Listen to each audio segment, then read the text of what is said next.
Hello and welcome to another video. It's hot. It's summer. What better way to enjoy the summer than with frozen desserts? So, today we're going to cover Granita, which is an Italian frozen dessert, sometimes called Italian ice. And we're going to make two different variations of it, because if you can make two variations of it, you can make 20 variations of it. First variation today will be the classic lemon Granita. Though I'll be talking about how to make some variations there as well. Today I'll be making it with herbs from the plants outside. I'm taking lemon verbena, lemon thyme, and some thyme, and adding that to the syrup as I make it. You could also use ginger or lemon zest or some other things. I thought about adding lemon zest too, but as I got into it, I decided that'd be too many ingredients. So I'll cover that and sort of different ways to make that. And then we'll do a second variation, which will be with white wine. Now, wine is a little different in frozen desserts. Alcohol has a very, very low freezing point. So there are some things to watch there. I'll cover that. But we'll have some absolutely delicious desserts. Now, when I was just out of college and struggling financially, I kind of got into some various kinds of cooking, and one of the cuisines that I was looking at was Italian. Got into making my own pasta, got into some of the various Italian recipes for pasta, like al burro and some other things. But one thing that I got into was making granitas. They are super easy, super simple, and there's nothing that beats a hot summer day like frozen, lemon syrup, basically. So this goes way back for me. There are a bunch of different variations I've tried in terms of making them. The main thing I'll be talking about today is sort of the standard freeze and stir method.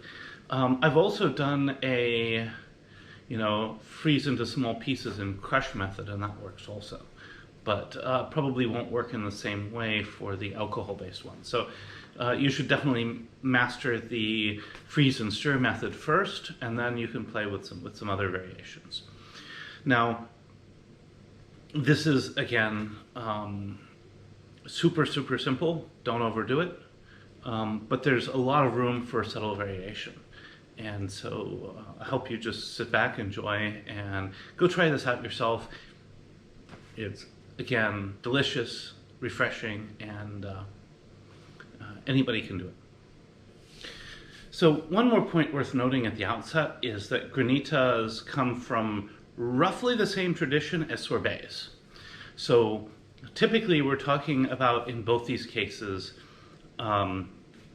sort of a fruit and syrup based mixture that's then frozen. But the difference very much is in the texture. In a sorbet, typically you want a very smooth texture. Granitas are much, as the name suggests, they're grainy, right? And so the graininess comes from ice crystals in the mixture. And so unlike a standard sorbet where everything is very smooth, and it has an almost ice cream-like texture, granitas are ideally kind of much more like, almost like a snow cone kind of texture. So, but, otherwise kind of similar in flavors and stuff like that. Now, one more note on wine selection on the wine variation. We're going to be diluting the wine down quite a bit, so you need a full-bodied white wine. Because it's going into a syrup, you probably want a really dry white wine. I've chosen a Pinot Grigio for this, but you could choose any other nice, strongly flavored, full-bodied white wine. I've tried it in the past with a Cabernet Blanc. From Germany. You can do it with a bunch of other ones, but keep that in mind.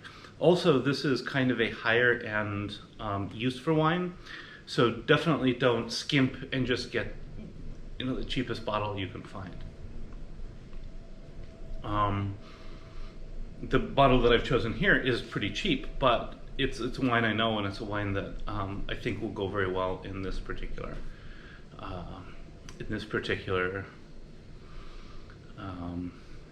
dish. So sit back, enjoy, and so for the ingredients of both of these desserts, they're basically variations on a theme, so let me go through them one at a time. The first will be a fairly large number of lemons, some fresh herbs if you want. In this case, I chose lemon verbena, lemon thyme, and common thyme. Common thyme is what we normally cook with. It's there to add a little more complexity to the lemon. Well, these are kind of more lemony things that may flesh out the lemon flavor just a little bit.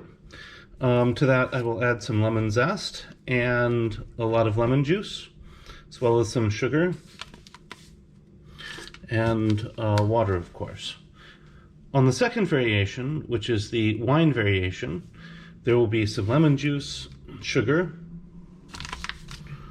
water, and a full-bodied white wine. Same thing that I used for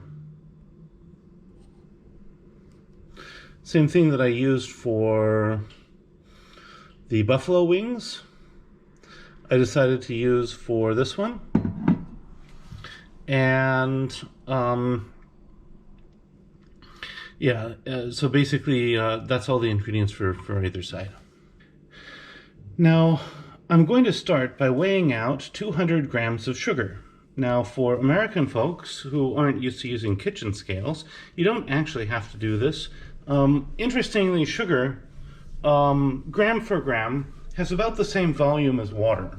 So 200 grams of sugar is the same as 200 milliliters of water, roughly. So you can actually go by volume. And in that case, when I write this down for Americans also, you'll get some sense of both of those metrics.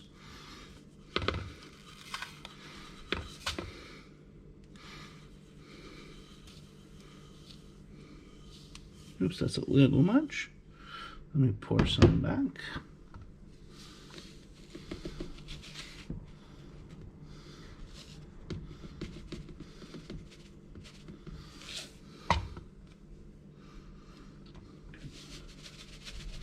Doesn't have to be perfect. After all, we're not doing baking, but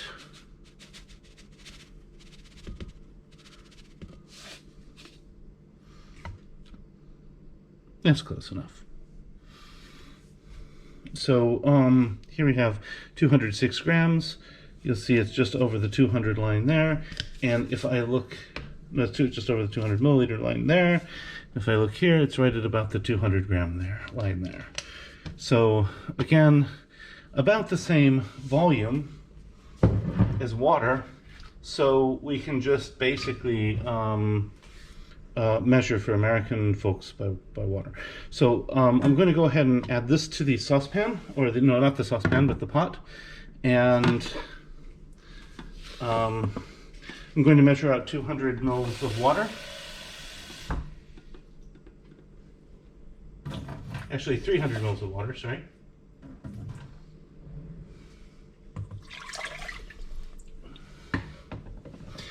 And this will form our base syrup. So just to with the scale.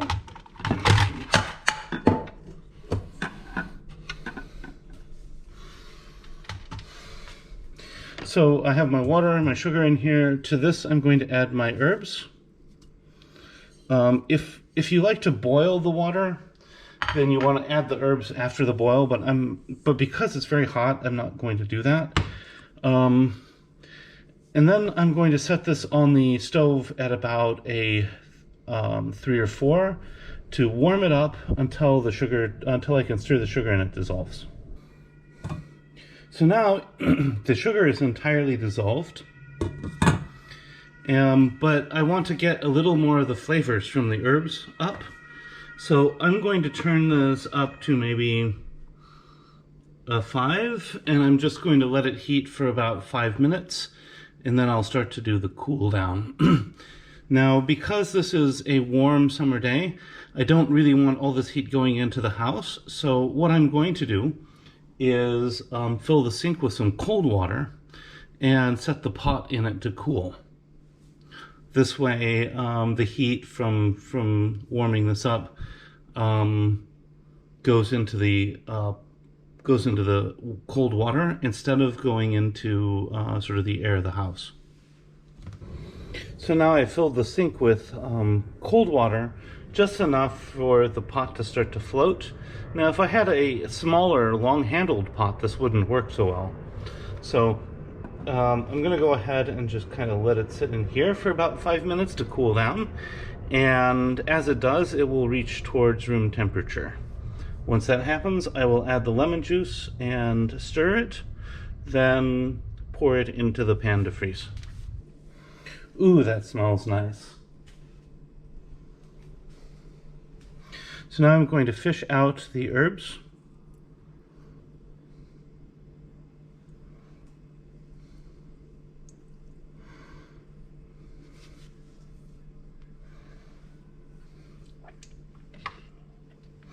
I'm going to stir in the lemon juice.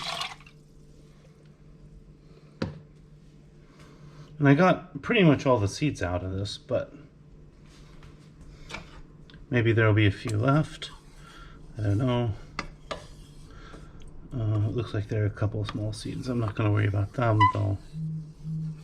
We'll be okay.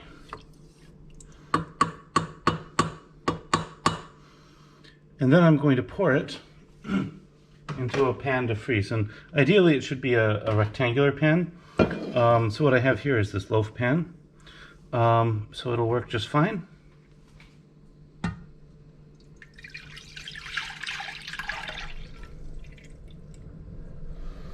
Now in 2 hours I'm going to start stirring this and it will start to freeze. And in 3 or 4 hours it should be fully done. So here we have the result before I freeze it. So this has now been in the freezer for a little more than 2 hours, and you can see that if I stir it up with a fork, basically I get kind of a slushy mixture.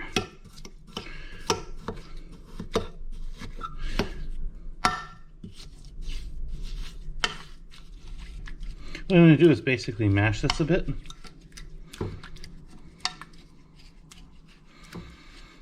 So that next time I stir it, I can just stir it kind of quickly.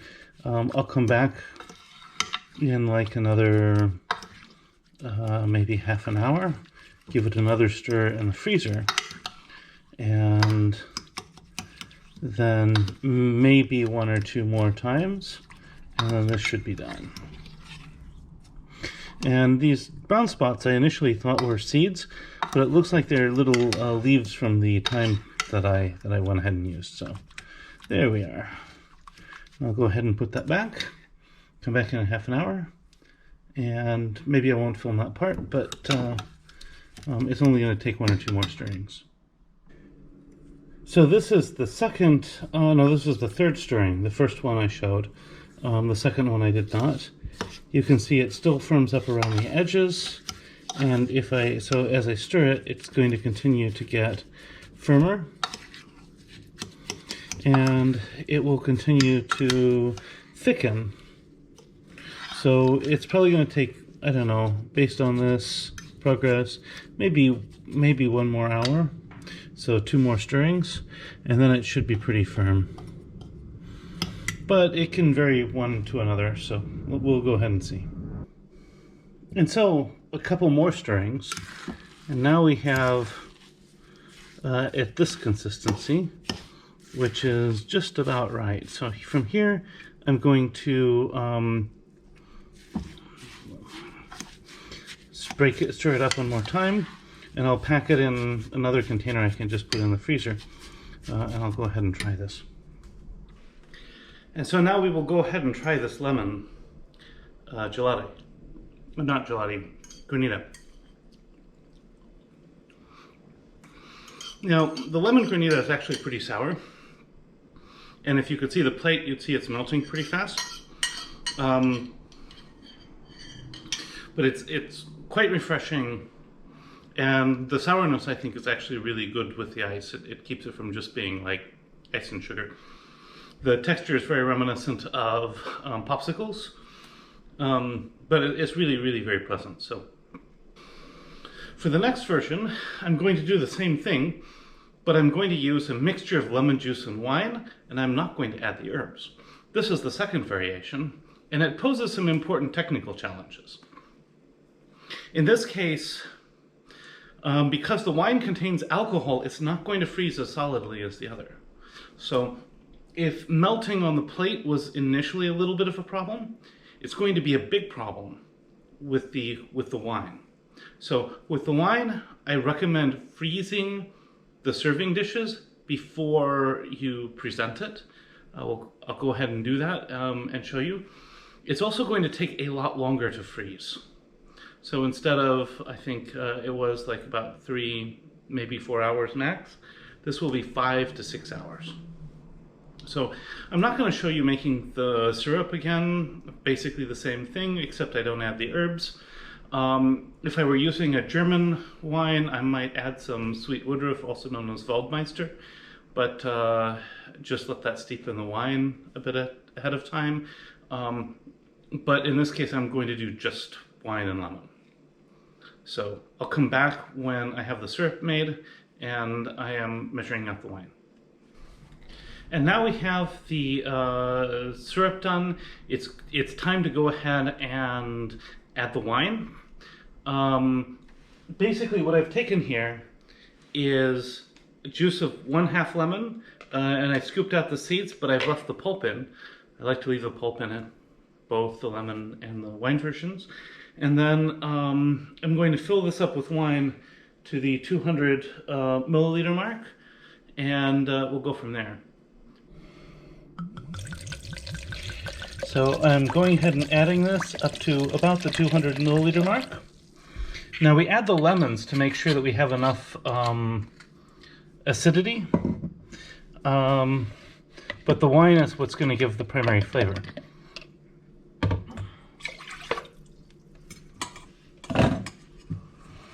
So now we stir this together and we have our wine flavored syrup.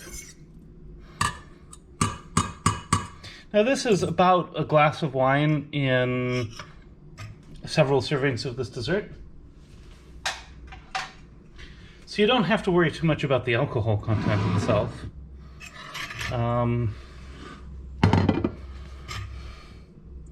Anyway, I'm going to go ahead and pour this into my loaf pan.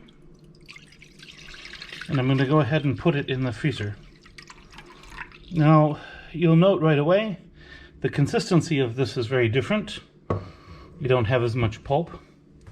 But also, this is going to freeze very differently because of the alcohol content. So almost all of the time frames will be doubled. So I'll probably come back at least in 2 hours and show you what it's looking like, but it might be 3 or 4 hours before I give the first stirring. And so it's been a little over 2 hours. So I'm going to stir this with the fork, and you can see how much runnier this one is than the previous one. Now, the problem, of course, is that alcohol freezes at -40, which, by the way, is the same for Americans and Europeans. It's where the temperature scales, in fact, cross. But, so basically, as the ice crystals form, they will be forming at a lower temperature, and they'll be expelling the alcohol as well as the sugary syrup, and so the consistency will always be runnier. So I'm going to put this back in, I will come back to it, and I will start stirring it every hour instead of every half hour. And it will probably take another maybe 3 or 4 hours before this is well set. So I've been stirring this about every half an hour, 45 minutes, hour, for about the past 4 hours.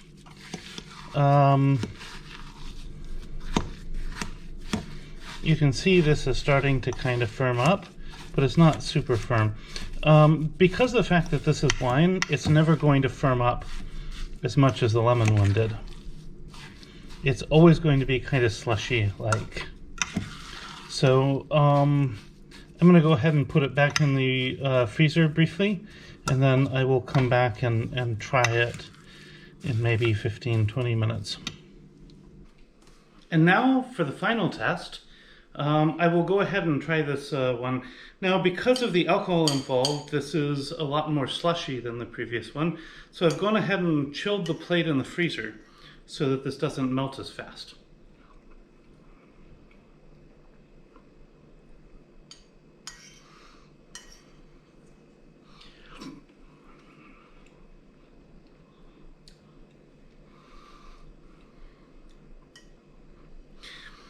The complexity of the wine really comes through, and in this case, this is a fairly fruity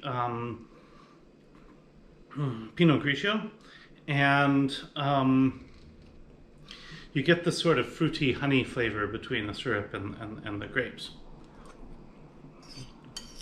Very similar to what you might get with some dessert wines. This is really delicious. Very refreshing. Hope that you enjoy it. And if you have any questions, of course, feel free to reach out to me in the comments and otherwise. And hope to see you next week.